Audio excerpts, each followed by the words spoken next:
البيت أجمعين. أسألك يا الله أن تجعل ذلك الصالح. الفاتحة. الحمد لله الواحد القهار العزيز الغفار مكور الليل على النهار تبصرة بذوي القلوب والأبصار وتذكرة بالاهتمام. أشهد أن لا إله إلا الله وحده لا شريك له البر الكريم والرؤوف الرحيم. وأشهد أن سيدنا ونبينا محمد عبده ورسوله وحبيبه وخليله الهادي إلى صراط مستقيم والداعي إلى دين قويم. صلوات الله وسلامه عليه وعلى سائر الأنبياء والمرسلين وآل كل وسائر الصالحين. أما بعد،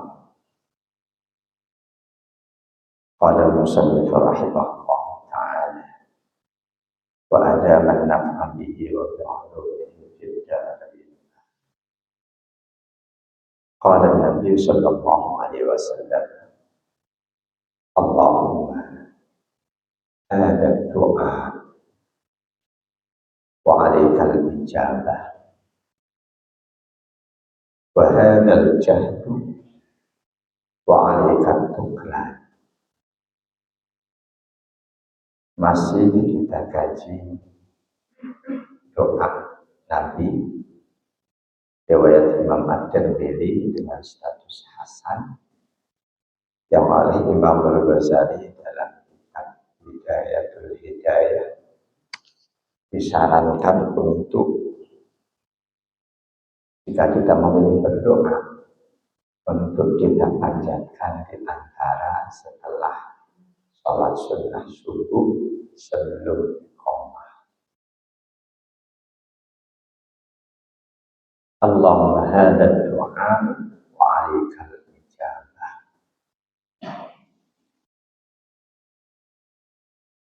Ya Allah, inilah doa.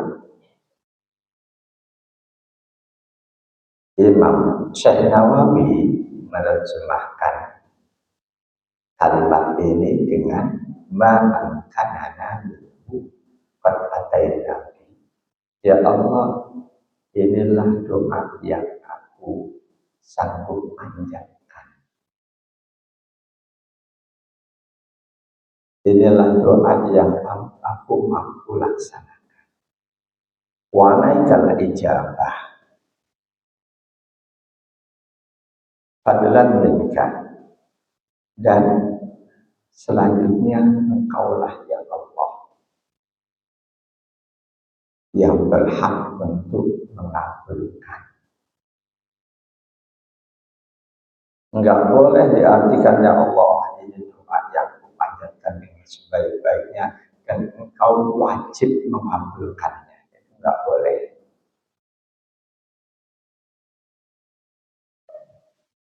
Fadlan minka, dan engkau mengabulkan sebagai bagian dari rahmat-Mu ya Allah. Enggak boleh diartikan engkau wajib mengabulkannya ya Allah, karena aku sudah laksanakan sebaik-baiknya. Idla yajibu 'ala Allah ta'ala syai'un, karena tidak ada sesuatu yang wajib atas Allah. Tidak ada sesuatu pun yang wajib bagi Allah. Ini akidah Ahlus Sunnah wal Jamaah. Enggak ada sesuatu pun yang wajib bagi Allah. Ini akidah Ahlus Sunnah wal Jamaah. Kita sepanjang hayat kata usahakanlah walaupun nggak mungkin kita selalu melaksanakan perintah Allah. Kita nggak pernah sesaat pun melanggar larangan Allah. Apakah Allah wajib memasukkan kita ke dalam surganya? Kalau kita bilang Allah wajib memasukkan aku ke dalam surga, Allah kok dikasih hukum, Allah kok dikasih aturan.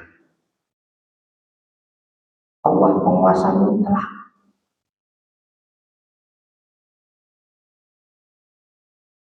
Jadi sesoleh apapun seseorang, nggak ada kewajiban bagi Allah untuk memasukkan dia ke surga.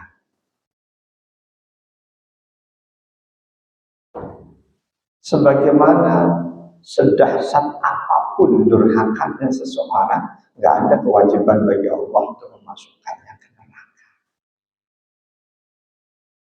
Ini akidah, bagian dari akidah.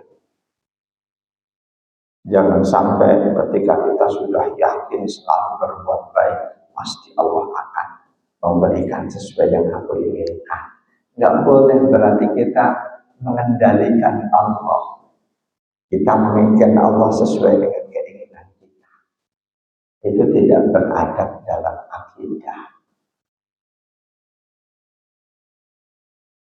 Jadi akidah Ahlus Sunnah wal Jamaah, Allah berhak memberikan ampunan pada siapapun, dan juga Allah berhak mengadab menyiksa siapapun yang dia kehendaki. Tidak salah andikan di akhirat nanti kita semua berharap dimasukkan ke dalam rahmat Allah, di dalam surganya Allah. Kita lihat di neraka. Itu kan dulu orang selalu setiap bareng aku berangkat ke masjid, kok itu ada di neraka. Jangan sampai kita punya kesimpulan Allah mendolimi dia. Enggak. Kita yang tidak tahu boleh jadi kita benar bareng-bareng selalu sama dia berangkat ke masjid, pulang ke masjid, menghadiri majelis dan lain sebagainya. Kita nggak tahu hatinya.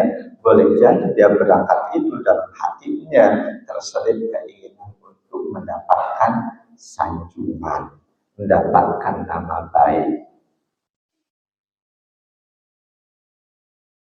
Itu salah satu ayat yang tadi kita baca di rakaat pertama.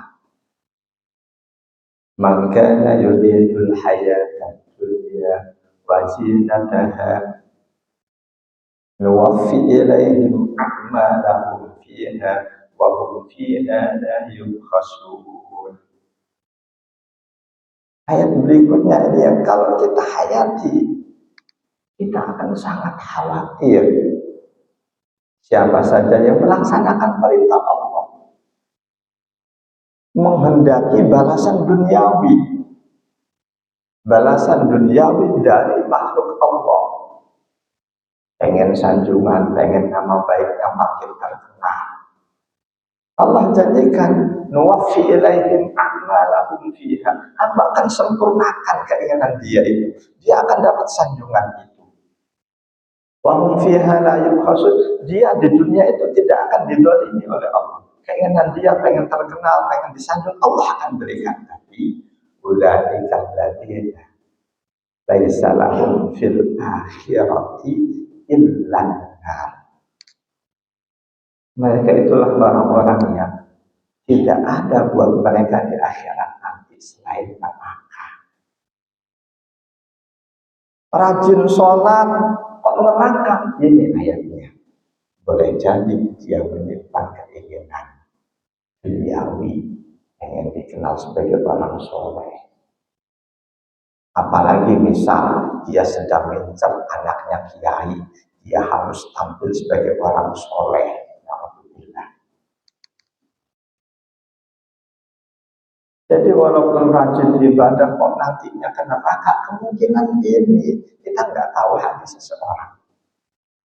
Disitulah apapun amal soleh yang kita kerjakan, apapun kebaikan yang kita kerjakan, harus ikhlas karena Allah dan cuma mengharapkan balasan dari Allah. Jadi sebaik apapun kita doa, Jangan selanjutnya wa'alikal ijabah kita artikan engkau wajib mengabulkannya ya Allah. Ini tidak beradab dalam berakidah. Nah itu Syekh Nawawi mengartikannya bukan engkau wajib ya Allah, tapi fadlan minka, sebagai karunia darimu ya Allah, engkau kabulkan. Karena tidak ada sesuatu pun yang wajib bagi Allah. Sesoleh apapun kita, Allah tidak terikat wajib memasukkan kita ke surganya. Dan semaksiat sedolim apapun seseorang, Allah wajib masukkan dia ke neraka. Allah berhak memberikan ampunan kepada siapa saja yang dia kehendaki, sebagaimana Allah berhak menyiksa siapapun yang dia kehendaki. Di akhir Al-Baqarah ayatnya sering kita baca dalam masjid zikir tahlil. A'udzubillahi minasyaitonir rajim. Lillahi ma fis samawati wa ma fil ardh. Wa in tubdu ma fi anfusikum aw tukhfuhu yuhasibukum billah. Kalimat berikutnya, fayaghfiru liman yasha' wa yu'adzibu man yasha'. Wallahu ala kulli syai'in qadir. Fayaghfiru liman yasha'. Allah akan berikan ampunan pada siapa saja yang dia kehendaki.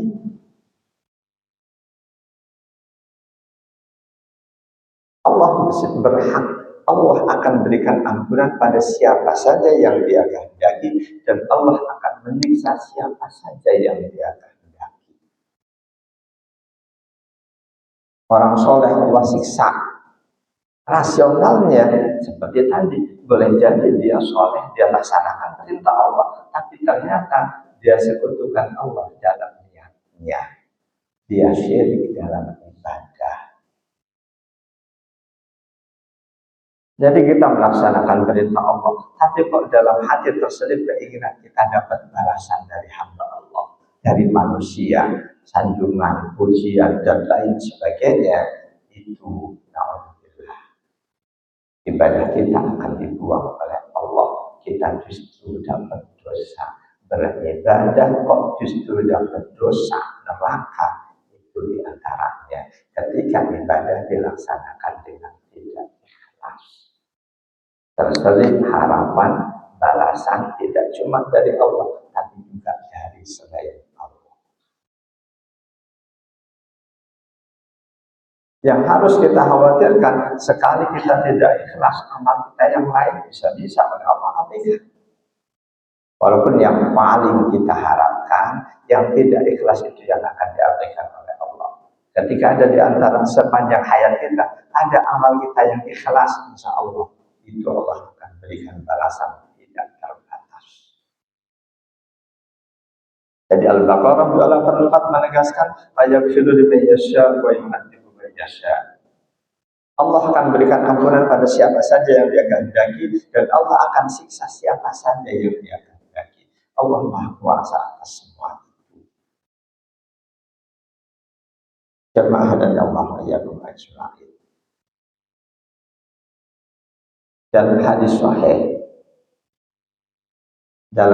sahih, orang yang tidak sholat 5 waktu pun di situ masih ada hak Allah.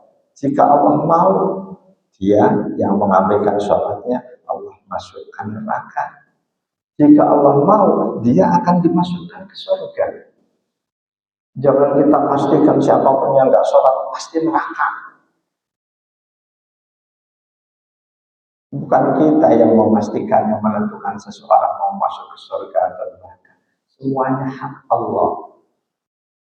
Jadi dibalik doa Allahumma hadza doa wa alaikal ijabah, ini dimensi akidahnya tebal banget, kuat banget. Jadi seseorang yang tidak ibadah, tidak sholat, jika Allah mau dia dimasukkan neraka, tapi jika Allah mau dimasukkan ke surga, itu hak Allah.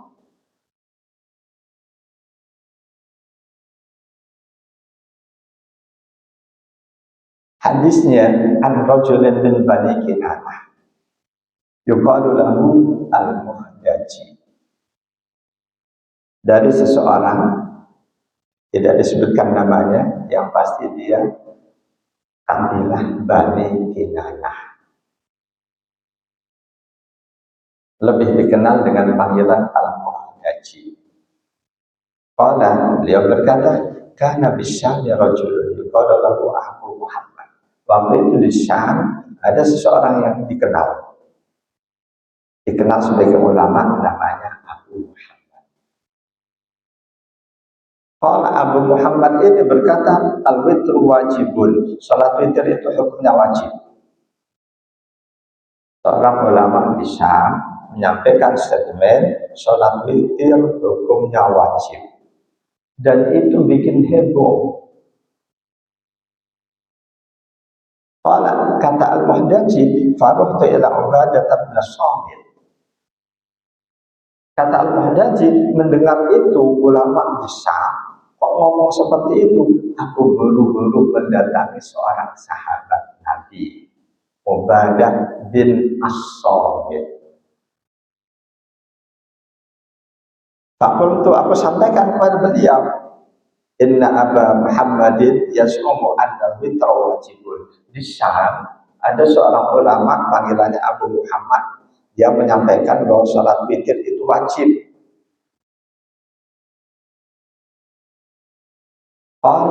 Tanggapan sahabat Nabi Ubadah bin As-Samit, kadaba Abu Muhammad. Abu Muhammad bohong, dusta, dia salah.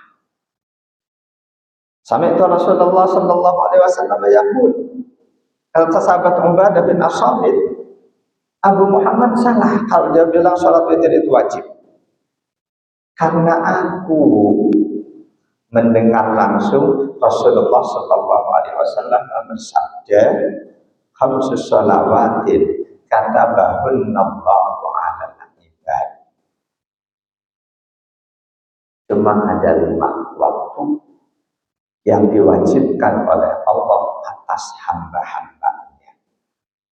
5 waktu: subuh, zuhur, asar, maghrib, isya.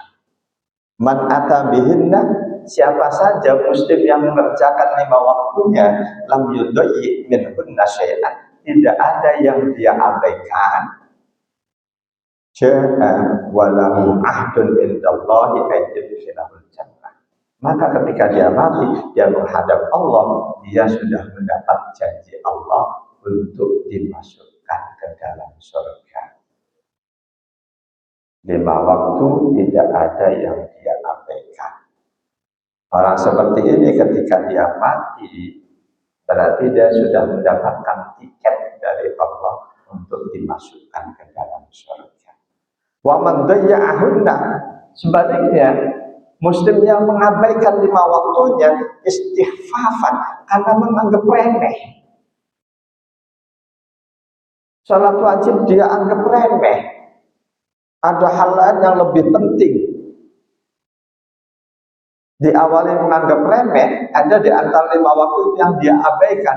Ja'a wala ahdalah. Ketika dia mati, orangnya seperti itu yang dalam hidupnya dia pernah meremehkan salat 5 waktunya, dia mati menghadap Allah, dia belum punya janji apapun dari Allah. Kalimat ini, insya'a adzabahu, jika Allah mau dia akan disiksa, wa insya'a adkhalahul jannah, jika Allah mau dia akan dimasukkan ke dalam surga. Jemaah dari Allah ya Tuhan. Jangan ambil kesimpulan yang salah, kalau begitu sekarang aku sholat gak usah terlalu streng lah, masih ada harapan masuk surga kok. Jangan ambil kesimpulan salah seperti itu. Kalau kita istiqomah 5 waktu di hadis ini, kita sudah punya tiket dari Allah, surga. 5 waktu kita kacau, berarti kita belum punya tiket. Rasul sebut duluan, jika Allah mau dimasukkan ke siksanya, ke neraka. Meskipun jika Allah mau, walaupun 5 waktunya amburadul, bisa saja Allah masukkan ke dalam surga. Jamaah dari Allah wa iyyakum ajma'in. Jadi Allah sepenuhnya tidak terikat dengan aturan. Allah wajib begini, kalau kita begini Allah wajib begini, kalau kita begitu Allah wajib begitu. Allah tidak terikat dengan aturan. Sepenuhnya Allah berhak memberikan ampunan pada siapa saja yang Dia kehendaki, menyiksa siapa saja yang Dia kehendaki. Allah berhak untuk mengadab siapa saja yang Dia kehendaki dan merahmati, menyayangi siapa saja yang Dia kehendaki. Dari situlah kita bisa pahami bahwa hakikatnya kita masuk surga bukan karena amal soleh kita.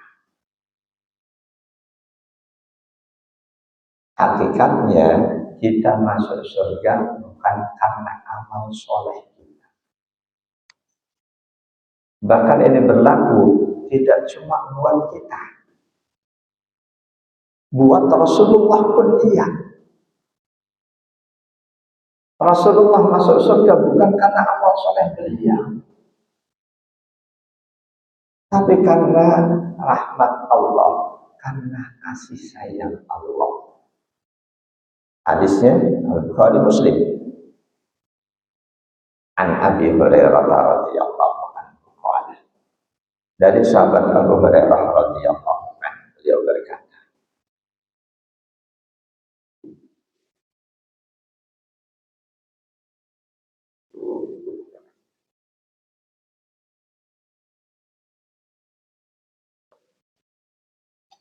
Sami'tu Rasulullah sallallahu alaihi wasallam.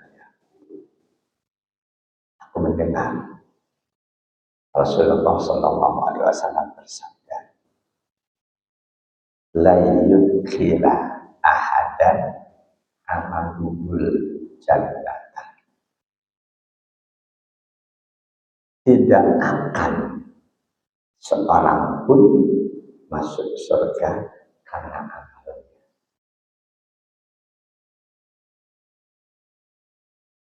Tidak akan seseorang masuk surga karena amalnya.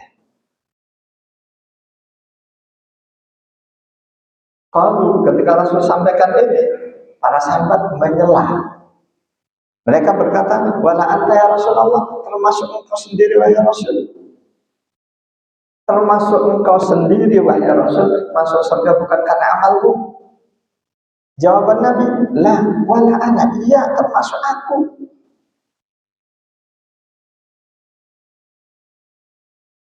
Ini penegasan Rasul, aku pun masuk surga bukan karena amalku, illa ayyatagammadaliyallahu bifadlin wa rahmatin, melainkan karena karunia dan rahmat Allah.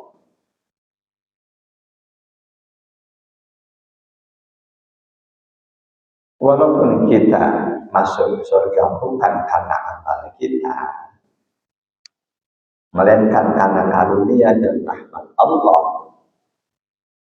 kita harus terus berusaha untuk bisa mendapatkan karunia dan rahmat Allah itu dengan jangan melakukan hal-hal yang Dia murkai. Sebaliknya, istiqomah kerjakan hal-hal yang Dia cintai.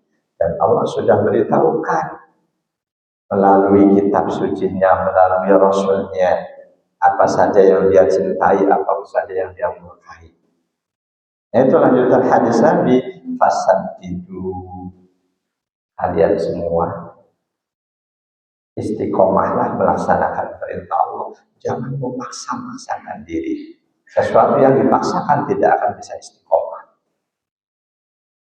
Lagi semangat tahajud terus, diawali dengan adanya piala dunia, ya Allah berikan hidayah, kenapa cuma piala dunia, aku bangun malam. Dia lanjutkan setiap jam 2 bangun terus sampai subuh. Semangat banget. Bahkan dia tambah dari jam 12:30 melek terus sampai subuh.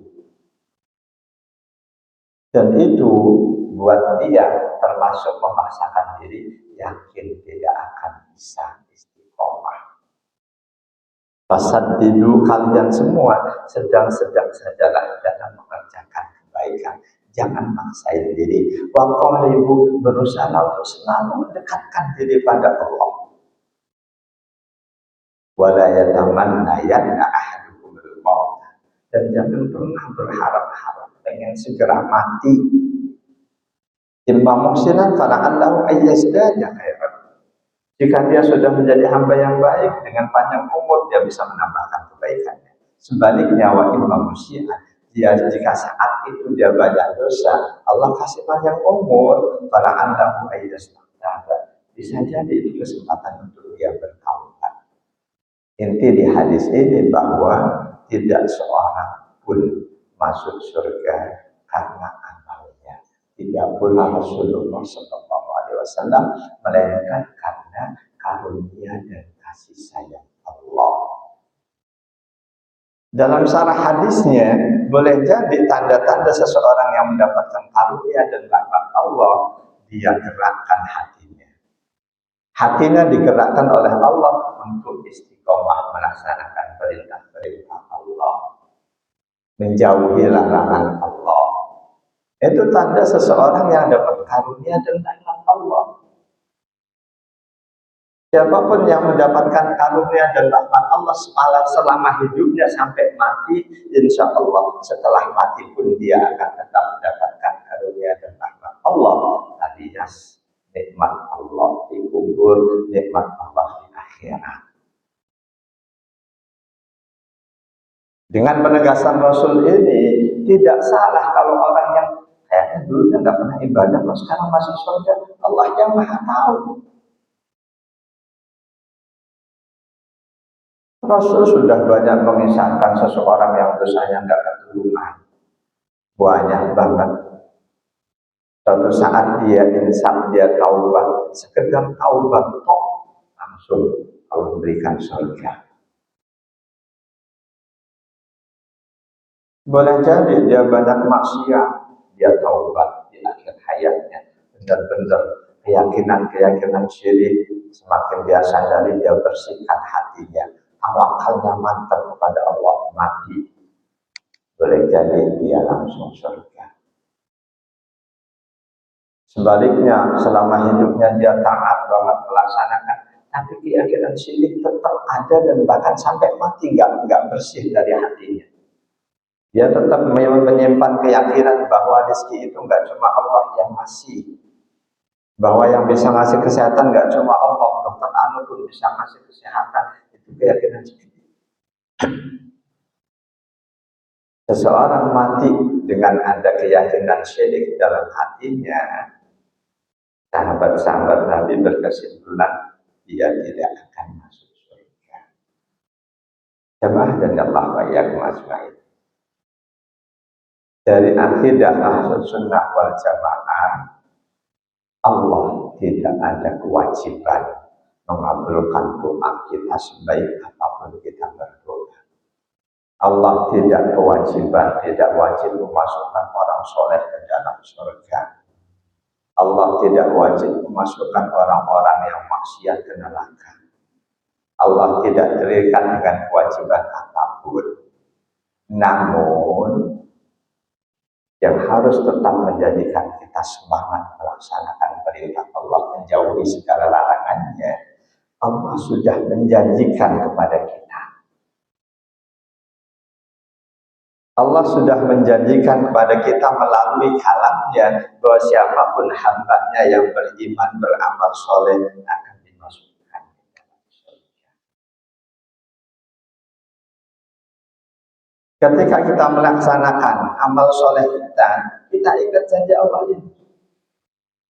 Enggak usah kita minta surga segala macam, ingat aja janji Allah. Ya Allah, Engkau sudah menjanjikan dalam firman-Mu, siapapun yang beriman, beramal soleh, Kau masukkan surga.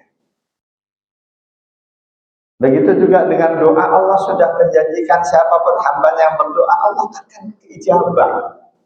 Dan Allah itu tidak akan pernah menyalahi janjinya.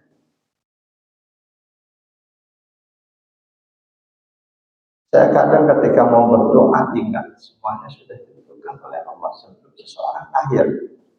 Hadis Bukhari Muslim. Mau bagaimana sudah ditentukan oleh Allah. Buat apa berdoa?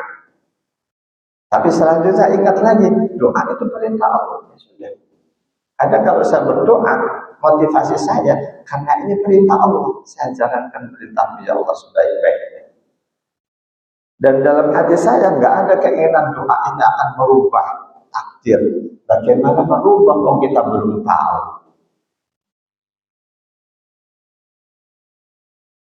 Sesuatu yang sudah terjadi, iya sudah lewat.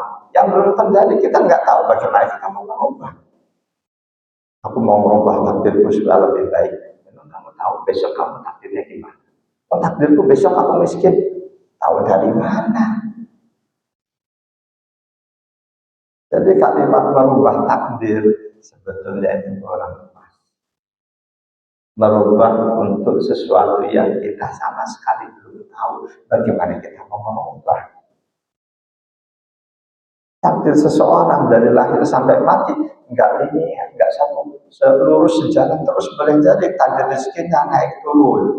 Hari ini sampai sekian tahun susah, berikutnya nanti Allah berikan mudah, nanti susah lagi mudah.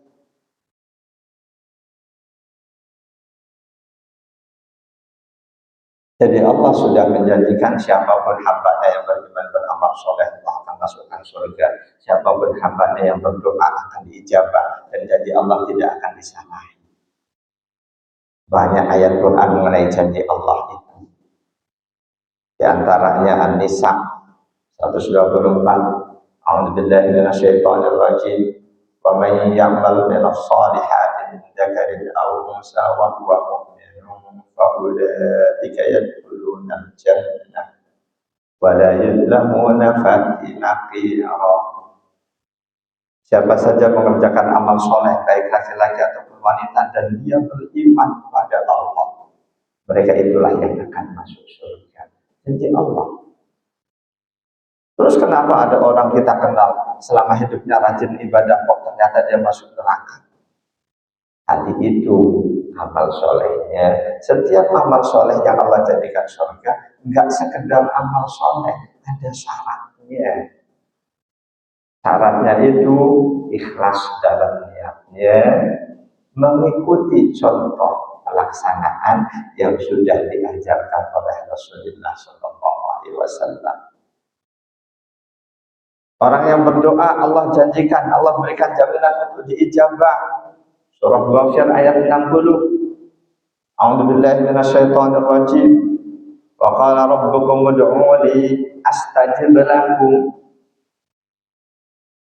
Bahkan antara perintah berdoa dan jaminan diijabah tidak diselingi dengan huruf apapun. Artinya begitu amin langsung. Faqala rabbukum, Rabbu telah sudah memfirmankan, ud'uni, kalian semua berdoalah kepadaku, astajib lakum, pasti aku kabulkan. Ini janji dari Allah. Ketika kita doa, kita ingat janji Allah ini Ghafir 60. Allah kabulkan. Jamaah dan Allah ya ajmain. Ketika Allah menggerakkan hati kita untuk berdoa, ketika Allah menggerakkan hati kita untuk berdoa, ingat ini jadi Allah akan kabulkan. Ketika Allah gerakkan hati kita untuk mengerjakan amal soleh sekecil apapun, ingat janji Allah akan masukkan ke dalam surga.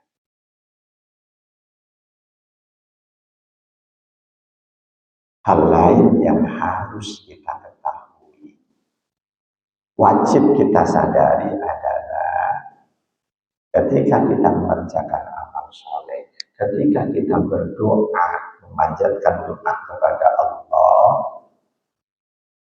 di situ ada kaidah fikih, ada kaidah adab akhlak yang tidak boleh kita abaikan. Seseorang rajin sholat, tapi dalam sholatnya ada syarat rukun sholat dia tinggalkan. Kok dia ingat janji Allah, ya Allah janjimu siapapun beriman beramal soleh kau masukkan surga. Padahal dalam melaksanakan sholatnya, aturan sholat yang sudah disampaikan oleh Rasulullah, dia abaikan. Ada rukun sholat yang dia tinggalkan. Yang seperti ini bahkan dia bisa masuk kategori orang yang tidak mengerjakan sholat. Jadi ketika setiap amal sholat yang kita jalankan, kita ikuti contoh Rasulullah. Hati kita, niat kita bersih karena Allah. Silahkan mengingat janji Allah. Kita berdoa, kaidah syariat, kaidah adab kita penuhi. Asupan makan kita halal, dijamin halalnya, nggak ada makanan haram yang kita makan. Kita berdoa, ingat janji Allah untuk diijabah. Sebaliknya ketika ada asupan haram ke dalam tubuh kita, walaupun kita berdoa sampai mulut berbusa, sampai mulut doer, tidak akan didengar oleh Allah.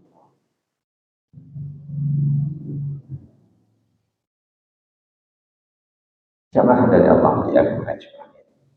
Jadi yang harus kita ingat ketika kita melaksanakan perintah Allah apapun wujudnya, beribadah termasuk berdoa, ingat di situ ada kaidah fikih, ada kaidah adab, ada hukum-hukum fikih, hukum adab yang harus kita terapkan.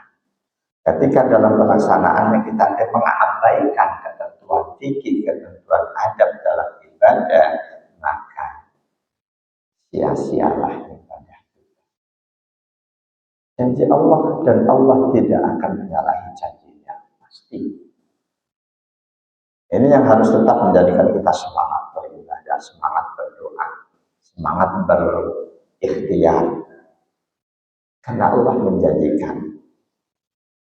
Lalu ayat 6, A'udzubillahi minasyaitonir rajim. Wa'adallah la yukhlifullahu wa'adahu walakin aktsarun nasi la ya'lamun. Itulah janji Allah. Dan Allah tidak akan menyalahi janjinya meskipun mayoritas manusia tidak mengetahui. Berdoa merasa nggak dikabulkan. Padahal katanya Allah berjanji. Antara perintah doa dan janji ijabah nggak ada pembatas. Dan kok aku nggak dikabulkan? Introspeksi dulu. Barangkali ada asupan yang tidak halal. Ibadah, tapi kok jiwa nggak tenang, nggak tenang, yakin masuk surga. Boleh jadi dalam pelaksanaan ibadahnya ada hukum fikih, hukum adab yang dia abaikan.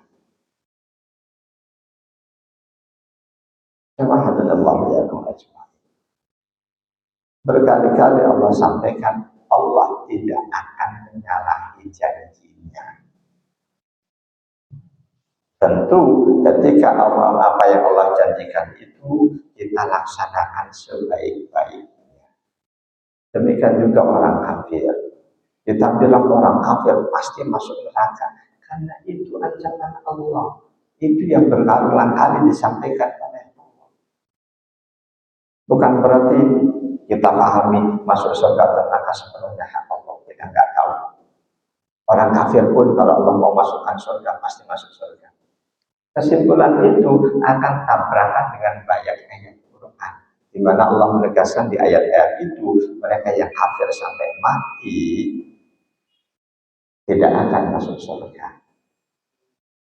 Tetapi jangan salah, seseorang yang kita anggap kafir belum tentu dia kafir dalam pandangan Allah.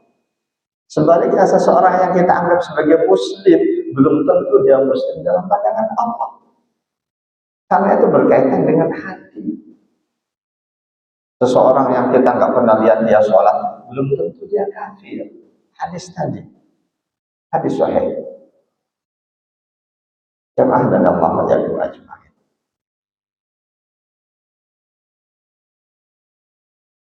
Jadi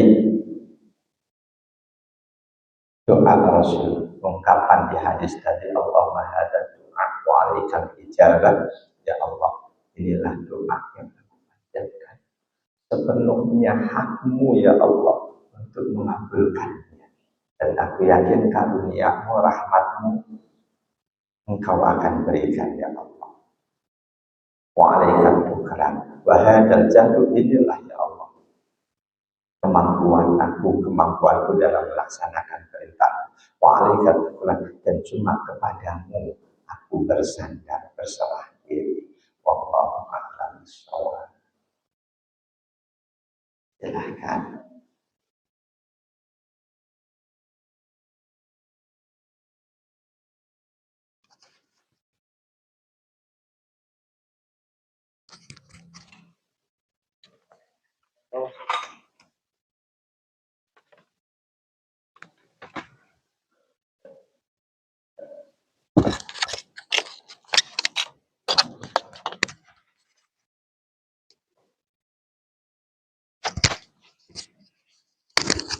Assalamualaikum warahmatullahi wabarakatuh.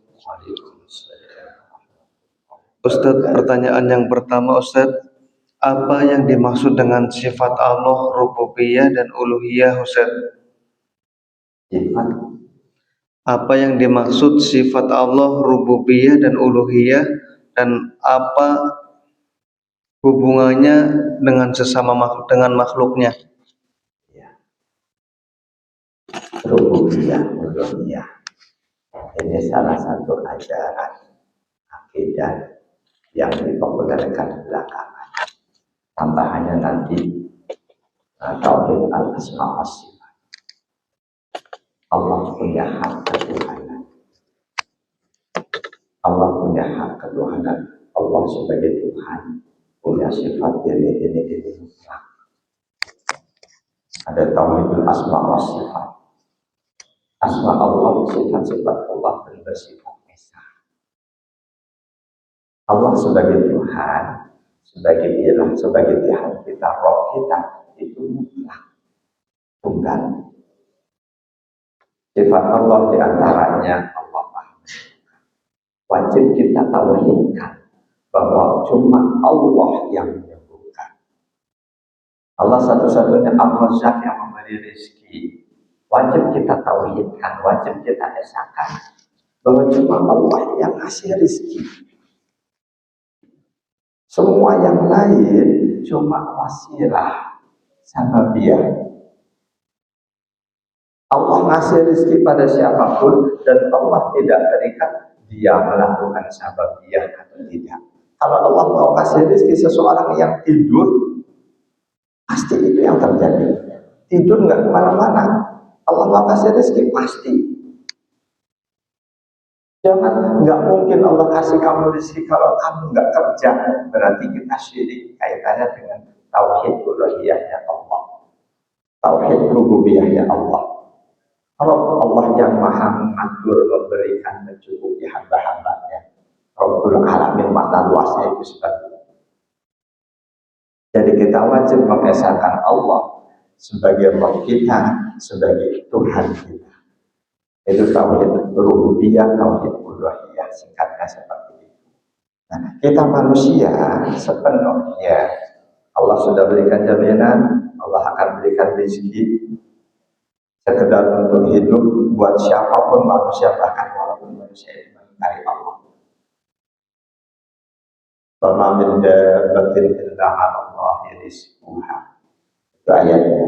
Tiada satupun makhluk melata di muka bumi melainkan rezekinya sudah ditetapkan oleh Allah, dan kita nggak tahu ketetapan Allah itu, cuma mutlak Allah yang tahu. Bagaimana ketika selanjutnya ada orang yang mati kelaparan? Boleh jadi itu bagian dari kehendak Allah. Ketika seorang hamba Allah berikan rezeki lebih dari yang lain, Allah kasih aturan untuk berbagi dengan yang lain. Yang mati kelaparan, rezekinya Allah berikan melalui orang yang kaya. Ketika yang kaya tidak memberikan, yang kaya ini membunuh dia yang miskin. Dia kaya, dia mampu memberi, dia nggak mau memberi sampai dia mati kelaparan. Tiga tauhid, tauhid uluhiyah, tauhid rububiyah, tauhidul asma wa sifat. Ini tiga istilah yang dikembangkan belakangan. Saya tidak melihat itu bertolak belakang dengan sifat 20, enggak. Bisa dikolaborasikan dua-duanya. Allahumma a'lam. Ustadz, pertanyaan selanjutnya Ustadz, Kalau semua keberuntungan yang diperoleh adalah berkat rahmat Allah, Ustaz, bagaimana menyikapi diri bila keberuntungan belum didapatkan, Ustaz? Allah Maha tahu. Sesuatu yang kita anggap baik buat kita belum tentu dalam pandangan Allah baik untuk kita saat ini. Contoh, kita pengen dapat rezeki berlimpah. Mayoritas manusia itu rezeki. Pengen dapat duit banyak. Kita bayangin kalau saat ini tiba-tiba aku dapat 1 miliar. Bayangan kita. Padahal belum tentu itu baik buat kita. Nggak baiknya bagaimana? Berita tersebar luas, si A dapat rezeki 1 miliar. Tahu-tahu tengah malam datang orang jahat. Dia rampok, dia tolak, dia dibunuh. Dia cacat. Boleh jadi dia akan sadar ternyata 1 miliar nggak baik buatku. Nah itu orang yang bijaksana, mintalah yang terbaik. Jangan menyetir Allah, ya Allah berikan aku rezeki berlimpah. Tambahkan jika itu baik buatmu ya Allah. Sama halnya kaitannya dengan seorang sahabat yang waktu itu putus asa pengen mati segera, Rasul dilarang. Kalau kamu terpaksa merasa harus minta mati, Rasul ajarin doanya. Ya Allah, jika mati itu yang terbaik buatku, matikan aku. Jika panjang umur yang terbaik, panjangkan umurku. Jadi jangan pada perasaan ya Allah, aku belum mendapatkan rahmat-Mu. Yakin itu karena kepicikan pikiran kita. Rahmat Allah itu sangat luas. Kita diberi nafas itu sudah bagian dari rahmat Allah. Ketika apa yang ada dalam diri kita, kita gunakan untuk mendapatkan keridhaan Allah, itu sudah rahmat Allah. Harta sebagian kecil dari rahmat Allah. Harta berlimpah, tapi Allah nggak berikan taufik untuk semangat melaksanakan keridhaan Allah, itu rugi besar. Harta sangat terbatas, tapi semangat melaksanakan perintah Allah untuk mendapatkan keridhaan Allah, itu sudah yang jauh lebih baik.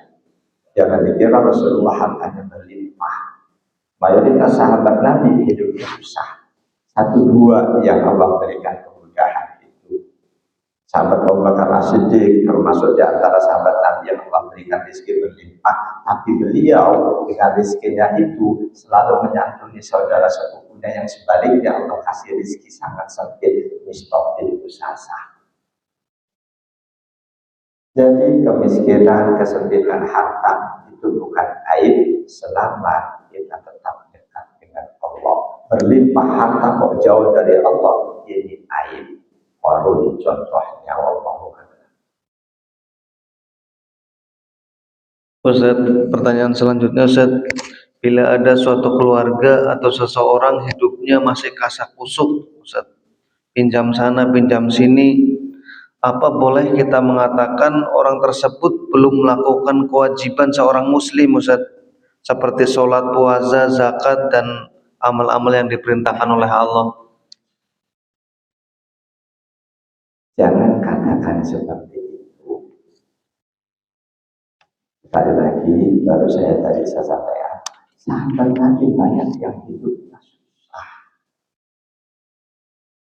Banyak ada sahabat ashabus suffah karena laparnya sampai pingsan. Apa iya mereka sahabat Nabi yang hidupnya susah itu melaksanakan perintah-perintah Allah? Nah, banyak kesimpulan itu. Ashabus suffah itu sahabat yang ibadahnya Masya Allah. Jadi jangan pernah kita mengaitkan rezeki kita dengan ibadah kita. Kita melaksanakan ibadah jangan untuk mendapatkan rezeki yang berlimpah, jangan. Untuk mendapatkan itu Allah, rahmat Allah.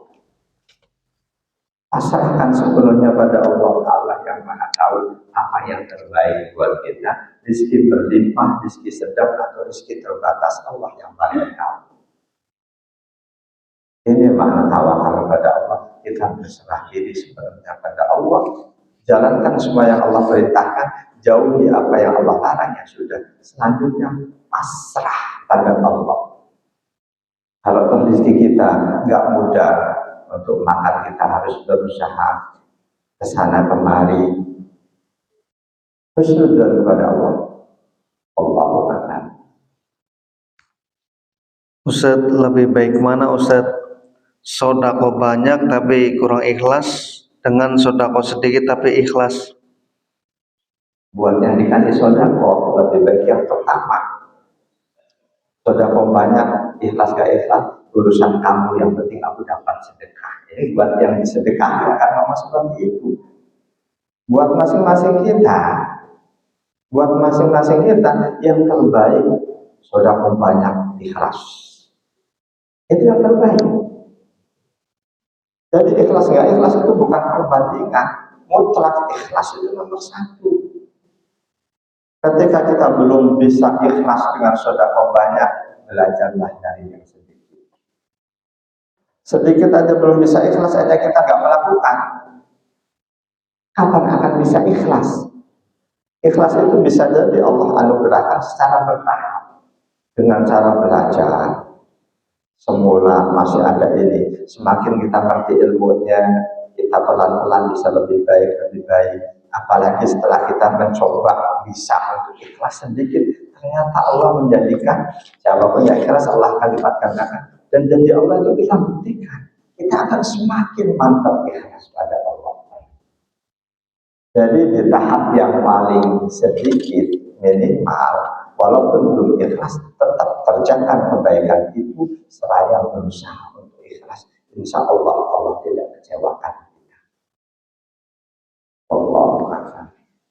Ya Ustadz, pertanyaan terakhir Ustadz, kenapa orang yang banyak ibadah kok bisa masuk neraka yang tadi Ustadz sebutkan? Ya, karena ibadahnya tidak ikhlas karena Allah. Yang kedua, bisa jadi dia ibadah tapi dia tidak ngaji bagaimana ibadah yang sesuai dengan perintah Rasulullah. Kita sholat sepanjang hidup, sholat terus, tapi ternyata sholat kita masuk kategori tidak ada sholat, atau kita belum sholat. Dosa apa pahala? Tidak pasti dosa. Dan ini pelajaran buat kita sudah terjadi sejak masa Rasul. An Abi Hurairah radhiyallahu anhu qala, dakhala Nabi sallallahu alaihi wasallam al-masjid. Summa dakhala rajul fasallama ila Nabi sallallahu alaihi wasallam. Farada alaihi salam faqala irji fasalli fa innaka lam tusalli. Faraja shalla kama kana yusalli. Faqala irji fasalli fa innaka lam tusalli salasan. Faqala ya Rasulullah ma ufsidu ghayra fa'allimni. Hadis riwayat Imam Ahmad, Imam Al-Bukhari 757, Imam Muslim 911, Abu Dawud, At-Tirmidzi, An-Nasa'i. Dari sahabat Abu Hurairah radhiyallahu anhu, beliau berkata suatu hari Rasulullah SAW sudah ada di dalam masjid sebelum para sahabat datang. Enggak lama datang seorang sahabat, masuk ke dalam masjid, dia laksanakan sholat, kemungkinan tahiyatul masjid. Selesai sholat, dia dekati Rasul, dia ucapkan salam, Rasul jawab salamnya, tapi Rasul perintahkan irji fasalli fa innaka lam tusalli, ulangi sholatmu, kamu belum sholat. Padahal baru selesai sholat. Sahabat itu ulangi sholatnya, diperhatikan oleh Rasul. Baru selesai, Rasul perintahkan lagi, irji fasalli fa innaka lam tusalli, ulangi sholatmu, kamu belum sholat. Dia ulang lagi sampai 3 kali, masih suruh ngulang. Ini sahabat Nabi. Ketika sholat seperti ini, maka hukumnya dia belum mengerjakan sholat. Kita tahunya dia dulu rajin sholat bareng aku.